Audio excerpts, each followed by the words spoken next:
For years, I thought the problem was willpower. That if I just tried harder, I would finally be normal. But what if what people call laziness, distraction, or chaos is actually a different kind of brain trying to survive in a world that was never built for it? Millions of people live like this. Starting 10 things and finishing none. Blaming themselves for something that was never their fault. I know because I lived it. For most of my life, I thought the problem was me. It turns out the problem was the measuring system. When I was a child, I didn't think something was wrong with me. I just thought I wasn't very good at thinking the way everyone else seemed to think.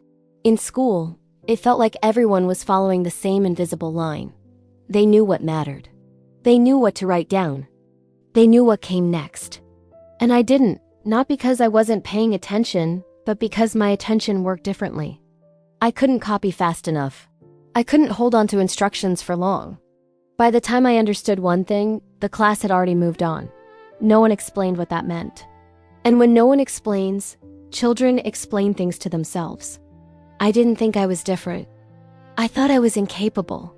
Years later, I learned I had ADHD, and suddenly, decades of confusion reorganized themselves. ADHD is a neurodevelopmental condition, which means your brain regulates attention differently, not less attention.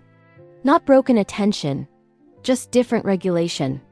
And when something has a name, it stops being a personal failure. It becomes context. I was 45 years old when I found out. And the moment I did, I stopped judging that child who couldn't follow the invisible line.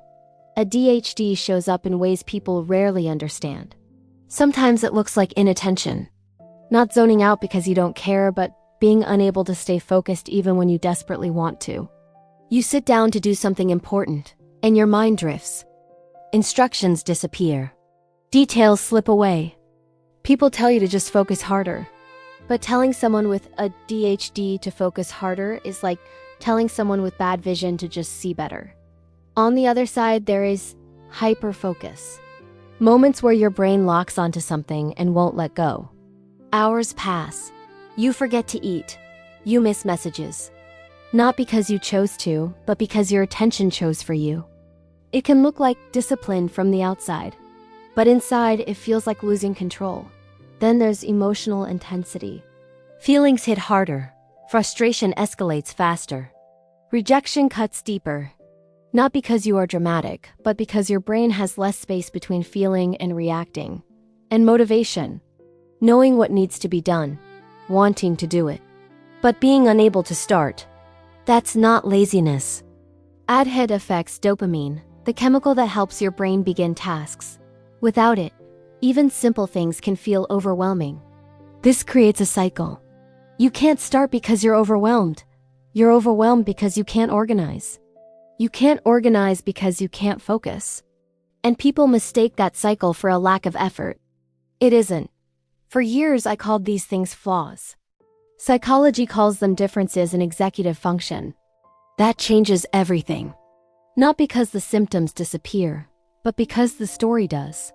You stop saying, "I'm failing at being a functional adult," and start saying, "My brain works differently, and I was measured by a system not designed for it." So what do you do with that understanding? Some people build external systems, not as discipline, but as accommodation. Lists that organize by energy, not importance. Timers that define when to stop, not when to focus.